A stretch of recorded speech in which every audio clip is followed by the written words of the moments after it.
नमस्कारम। इससे पूर्व हमने आपके साथ एक श्रृंखला साझा की थी जिसमें हमने सूर्य नमस्कार से संबंधित विषयों पर चर्चा की थी और एक एक आसन को हमने अलग से विस्तार पूर्वक आपके साथ साझा किया था कि किस आसन में किस प्रकार का आपका शारीरिक स्थिति होनी चाहिए, किस प्रकार से अभ्यास करना है। आज हम इस वीडियो के माध्यम से संयुक्त रूप से सूर्य नमस्कार के सभी आसनों को आपके साथ साझा करेंगे। क्या आपको सजगता रखनी है, क्या गलतियां होती हैं कई बार, किस प्रकार से सही लाभ प्राप्त किए जा सकते हैं। लेकिन इन सभी विषयों को समझने जानने से पूर्व कुछ दूसरे महत्वपूर्ण बिंदुओं को भी जान लेना ज़रूरी है, जैसे कि सूर्य नमस्कार किनको नहीं करना है और इससे क्या लाभ प्राप्त होते हैं। तो कुछ ऐसे महत्वपूर्ण लाभ जो कि आप प्राप्त कर सकते हैं वो इस प्रकार हैं। सबसे पहला, ये सूर्य की ऊर्जा को संग्रहित करने वाला एक अभ्यास है। हमारे प्राचीन योगियों ने ऐसा अनुभव किया, ऐसा देखा कि अगर सूर्याभिमुख होकर के कुछ विशेष क्रियाएं की जाती हैं, कुछ विशेष अभ्यास किए जाते हैं तो वो विशेष शारीरिक लाभ देने वाले होंगे। इसी श्रृंखला में उन्होंने कुछ ऐसे आसनों को संग्रहित किया, उनको जोड़ा, जो कि अगर उनका संयुक्त रूप से अभ्यास किया जाएगा तो सूर्य से प्राप्त होने वाली ऊर्जा को संग्रहित किया जा सकता है और उसको ठीक प्रकार से प्रयोग किया जा सकता है। साथ ही साथ इसके कुछ अन्य लाभ इस प्रकार हैं, जैसे कि ये एक पूर्ण व्यायाम है। इससे आपके शरीर के सभी अंगों पर विशेष कार्य हो जाता है, सभी अंगों की फ्लेक्सिबिलिटी अच्छी होती है, रोगों का नाश होता है और सबसे जो महत्वपूर्ण बात है, वात पित्त कफ का संतुलन होता है। आपके शरीर के अंतर्गत 3 दोष होते हैं, वात पित्त कफ। इनमें से अगर कोई एक बढ़ जाता है, दूसरा कम हो जाता है तो उससे हानि होती है, रोग होते हैं। तो ये इन तीनों दोषों का समन करता है और इनको संतुलित करता है। साथ ही साथ सूर्य नमस्कार से शरीर की फ्लेक्सिबिलिटी बढ़ती है, लचीलापन बढ़ता है। अगर स्टिफनेस शरीर में आनी शुरू हो जाती है, मसल्स हमारी अकड़नी शुरू हो जाती हैं, फ्लेक्सिबिलिटी जैसे जैसे ख़त्म होगी वैसे वैसे हमारे बहुत सारे मूवमेंट रेस्ट्रिक्ट हो जाते हैं, हम उनको नहीं कर पाते हैं, हम अपने सामान्य व्यवहारों में भी कई बार सक्षम नहीं रहते हैं। कई बार मैंने देखा है कि व्यक्ति सीधा बैठ पाने में भी बड़ा असहज अनुभव करता है, कमर सीधी करके बैठ नहीं सकता थोड़े समय तक। तो ऐसी स्थितियाँ ना आए, इसके लिए भी सूर्य नमस्कार विशेष रूप से उपयोगी है। साथ ही साथ सूर्य नमस्कार से आपको विशेष मानसिक लाभ भी प्राप्त होंगे, सदा प्रफुल्लता बनी रहेगी, किसी प्रकार का तनाव, चिंता और डिप्रेशन जैसी जो समस्याएं आज के समय में बढ़ती जा रही हैं, ऐसा कुछ भी आपके जीवन में घटित नहीं होगा। पाचन के लिए, ये पाचन के लिए भी बहुत अधिक उपयोगी है। जो निरंतर इस अभ्यास को करेगा, कभी पाचन से संबंधित समस्याएं, गैस, कब्ज जैसी समस्या या पित्त का बहुत ज़्यादा बढ़ जाना, इस प्रकार की स्थितियां नहीं बनेंगी। सही से भोजन आपका डाइजेस्ट होगा और जो सप्त धातु हैं वो भी ठीक प्रकार से बनेंगे। रस, रक्त, मांस, मेद, अस्थि, मज्जा, शुक्र, ये सातों धातु जो हैं ये पुष्ट होंगे और इनमें एक संतुलन बना रहेगा। तो सूर्य नमस्कार का अभ्यास आपके लिए उपयोगी है, ये तो स्पष्ट है ही, लेकिन ये भी समझ लें कि कौन व्यक्ति सजगता रखें। जैसे यदि किसी व्यक्ति को हृदय संबंधी विकार हैं, उच्च रक्तचाप की समस्या है, लोअर बैक पेन किसी को है, या फिर कोई सर्जरी हुई है निकट समय में जिससे कि आप अभी तक पूरे तरह से बाहर नहीं आए हैं, तो ऐसी अवस्थाओं में सूर्य नमस्कार का अभ्यास करना उचित नहीं होगा। अन्यथा अगर शरीर में कोई विकार नहीं है गंभीर, या फिर कोई सर्जरी नहीं हुई है, इस प्रकार की कोई बात नहीं है, तो सामान्यतः सभी व्यक्ति इसका अभ्यास कर सकते हैं। अब आगे बढ़ते हुए आप सजगता से समझ लें कि किन किन बिंदुओं की तरफ ध्यान आपको रखना है, आसनों में किस प्रकार की सजगता रखनी है। इससे पहले हमने एक एक आसन के विषय में आपके साथ मार्गदर्शन साझा किया है। अगर आपको और अधिक अभ्यासों में स्पष्टता चाहिए या फिर बहुत ही बारीकी से आप अभ्यास को समझना चाहते हैं, तो आप उन अलग से बनाई गई 3-4 वीडियोज़ की जो एक श्रृंखला है वो प्लेलिस्ट आपको प्राप्त हो जाएगी, वहाँ पर जा सकते हैं। अभी आप किस प्रकार से अभ्यास करने हैं वो सजगतापूर्वक समझ लें। सबसे पहले आपको समस्थिति में आ जाना है, अर्थात अपने पैरों को इस प्रकार से सीधा रखना है। कई बार हम क्या करते हैं कि पैरों को यूँ बाहर की तरफ अगर यहाँ पे मोड़ दिया जाएगा तो अभ्यास में ठीक प्रकार का अलाइनमेंट नहीं बन पाएगा। तो समस्थिति अर्थात इन पैरों को इस प्रकार से सीधा रखना है और पैरों के मध्य में थोड़ा सा अंतर आपको बनाना है। अंतर बस इतना हो जितना आपके हाथ की ये इस प्रकार से चौड़ाई होगी, इतना अंतर पर्याप्त होगा। दोनों पैरों के बीच में थोड़ा सा अंतर रखा और प्रणाम आसन, जो कि सूर्य नमस्कार का हमारा पहला आसन होता है वहीं से आपको शुरुआत करनी है। लेकिन उसमें जाते हुए भी आपको धीरे धीरे से अपने हाथों को ऊपर उठाना है, और जब हाथों को ऊपर उठा रहे हैं तो पूरा सांस आपको अंदर भरना है। जैसे ही हाथ ऊपर जाते हैं तो इस प्रकार से जाके हाथों को यहाँ पर मिलाना है। यहाँ पर आप देख सकते हैं कि हाथ ऊपर से आपके मिल जाएंगे और यहाँ पर थोड़ा सा अंतर बना रहेगा आपकी एल्बोज के बीच में। और जैसे ही आप इस प्रकार से नीचे ला रहे हैं हाथों को, तो अगले अभ्यास की तरफ बढ़ना है जो कि है हस्त उत्तानासना, यानी कि हाथों को ऊपर उठाना है और जब आप ऊपर ले जाएंगे हाथों को तब सांस आपको पूरा अंदर भरना है। तो यहाँ पर आप हाथों को सामने लेकर के आएँ। यहाँ पर सजगता ये भी रखें कि आपके जो हाथ हैं वो आपकी छाती से स्पर्श रहें और आपकी जो एल्बोज हैं वो यहाँ पर सीधी रहेंगी। कई बार व्यक्ति बहुत नीचे हाथों को कर लेगा या फिर यहाँ तक रखता है, वो उचित नहीं है। यहाँ पर हाथों को रखा जाएगा तो ये बिल्कुल एक उचित अवस्था होगी और सामने आपको ऐसे देखना है। यहीं से हस्त उत्तान आसन की तरफ बढ़ने के लिए आपको दोनों हाथों के बीच में अंतर करना है, दोनों हाथों को उठाना है और पूरा सांस अंदर भरते हुए आपको पीछे की तरफ जाना है। तो आप पूरा सांस अंदर भर रहे हैं और उसके बाद आप इस प्रकार से पीछे जा रहे हैं।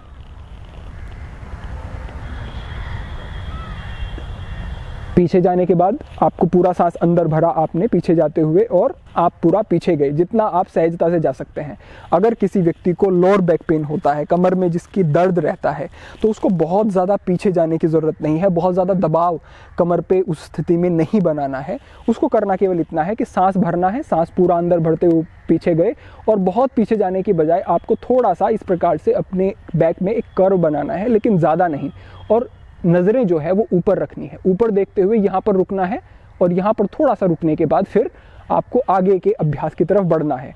तो पहला आपने प्रणाम आसन का अभ्यास किया, दूसरा आपने हस्त उत्तान आसन का, और फिर पूरा सांस बाहर छोड़ते हुए आपको सामने की तरफ जाना है। अब यहाँ पर आप ध्यान रखें कि कई बार आपने देखा होगा कि पीछे आप गए और फिर एकदम से झटके के साथ आप नीचे जाते हैं और एकदम से इस प्रकार का एक अभ्यास करते हैं, तो ये अनुचित अभ्यास हो जाता है। इससे कई बार कमर में दर्द की जो समस्या है वो बढ़ जाती है। तो कई बार आपने सुना होगा कि फॉरवर्ड बेंडिंग जो है वो कमर में दर्द अगर है तो फिर ना करें, या फिर कमर के दर्द को बढ़ाता है, वो तभी बढ़ाता है जब उसको ठीक से नहीं समझा जाता है और अभ्यास गलत तरह से किया जाता है। तो इसके लिए आपको ध्यान रखना है कि आप हाथ जैसे ऊपर लेकर के गए, सांस पूरा अंदर भरा, फिर सांस बाहर छोड़ते हुए, पूरा सांस बाहर छोड़ते हुए एक्सेल करते हुए आपको आगे की तरफ जाना है। और जैसे ही आगे जा रहे हैं तो हाथों को पूरा सामने की तरफ खींच करके रखना है और कमर को सीधा रखने की कोशिश करनी है। ध्यान रखें कि आपके हाथ इस प्रकार से आगे ना आएं, आपके हाथ बिल्कुल ऊपर रहें और एक कमर के साथ, आपकी बैक के साथ पूरा एक लाइन में अगर हाथ बने रहेंगे, आप देख सकते हैं, तो इस प्रकार से ये एक उचित अभ्यास होगा।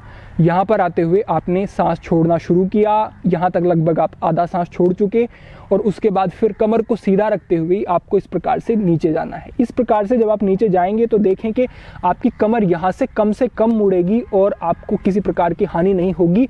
ज़्यादा अच्छे से आप नीचे तक जा सकेंगे और अभ्यास में एक सुंदरता बनेगी और लाभ भी अधिक प्राप्त होंगे। तो इस प्रकार से आपने यहाँ पर जाकर के आप रुकते हैं। अब इसमें कई सारे अभ्यास अलग अलग आप समझ सकते हैं। सबसे पहला आपने इस प्रकार से अंगूठों को पकड़ा और सांस पूरा छोड़ते हुए आप इस प्रकार से नीचे अपनी गर्दन को लेकर के जाते हैं। दूसरा अभ्यास आप इस प्रकार से भी कर सकते हैं कि आपने अपनी एंकल को पकड़ा और पूरा सांस छोड़ते हुए आप इस प्रकार से यहाँ पर जाते हैं। और साथ ही साथ आप ये अभ्यास भी कर सकते हैं कि हाथों को यहाँ पर रखा और उसके बाद सांस छोड़ते हुए आप नीचे की तरफ गए।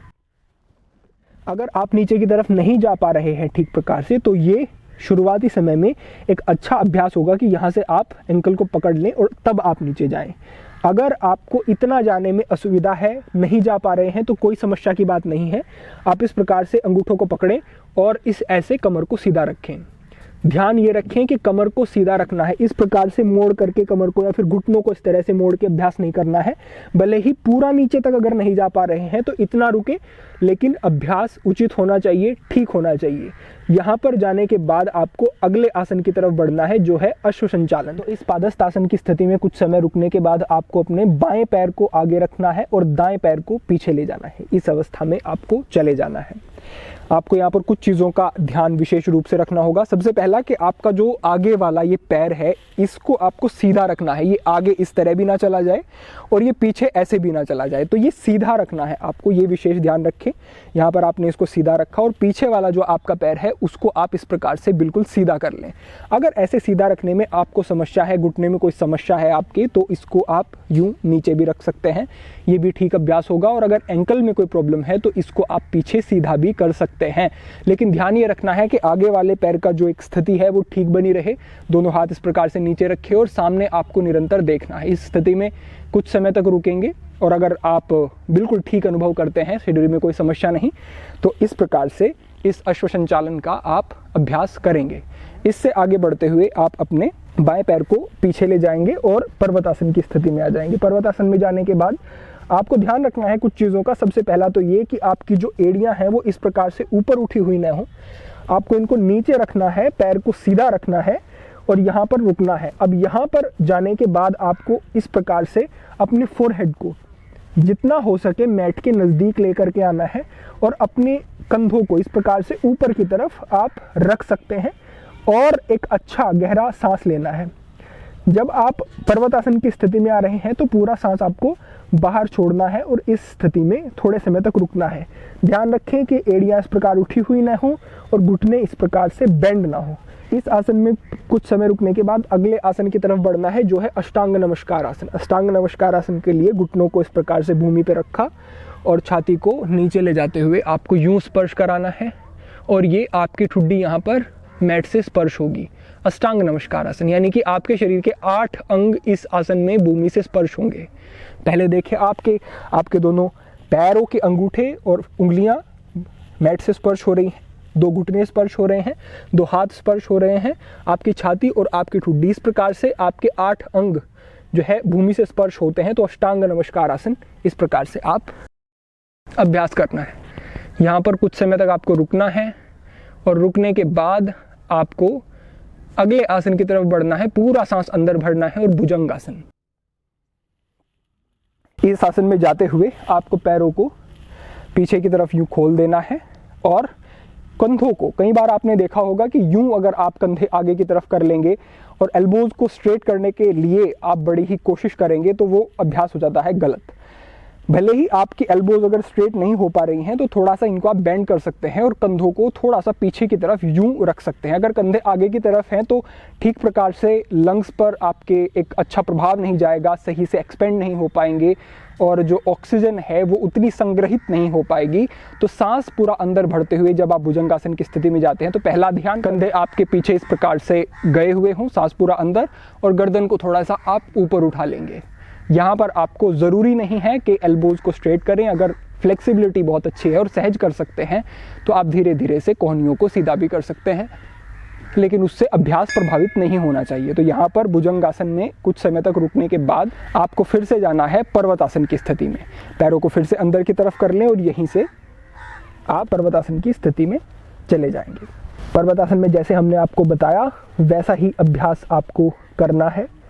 पर्वतासन में जो सजगताएं बताई उनका ध्यान रखते हुए अभ्यास किया, कुछ समय तक रुके और फिर से हमने किया अश्व संचालन। अश्व संचालन के लिए फिर से आप अपना बायां पैर आगे लेकर के आएँ और इस प्रकार से इस अभ्यास में आप आ जाएंगे। यहीं से फिर कुछ समय रुकने के बाद आप अपने दूसरे पैर को आगे लेकर के आएँ और पादहस्त आसन की स्थिति में आ जाएं। इस प्रकार से अंगूठे पकड़कर भी अभ्यास कर सकते हैं जो हमने बताया, और इस प्रकार से भी, या फिर दोनों हाथ से बगल में आपने रखे दोनों पैरों के और इस प्रकार का एक अभ्यास आपने किया।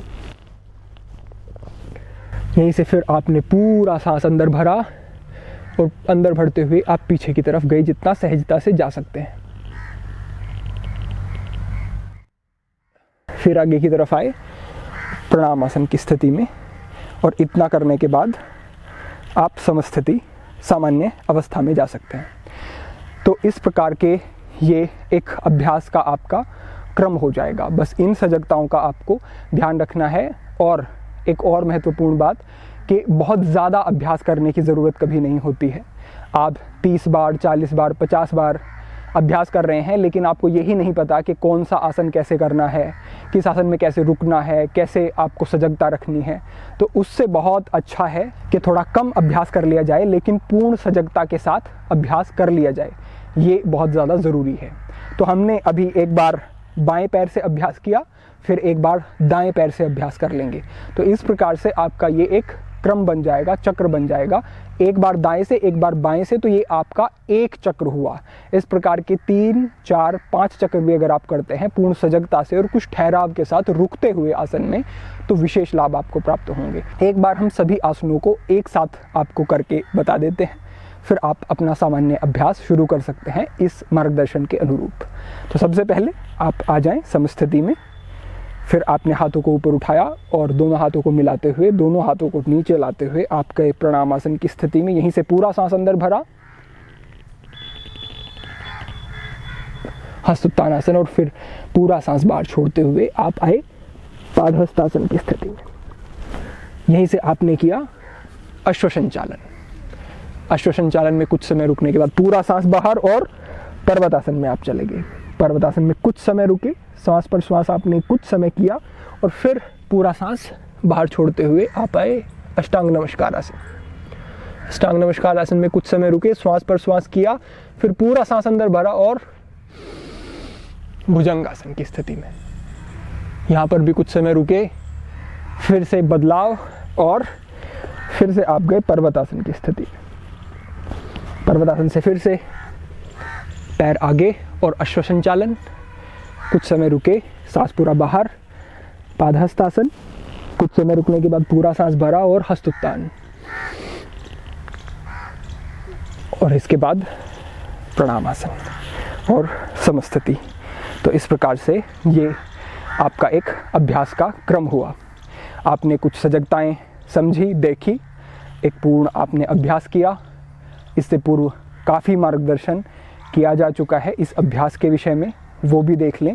और अधिक स्पष्टता के लिए और अपेक्षा है कि इस अभ्यास से भी आपको काफ़ी कुछ स्पष्ट हो गया होगा।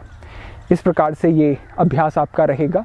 कोई भी आपके प्रश्न होते हैं, जिज्ञासाएं होती हैं, तो कमेंट के माध्यम से रखें, अवश्य उन पर मार्गदर्शन किया जाएगा। सभी के लिए प्रार्थना, सभी के लिए मंगल कामना। आज के लिए इतना ही।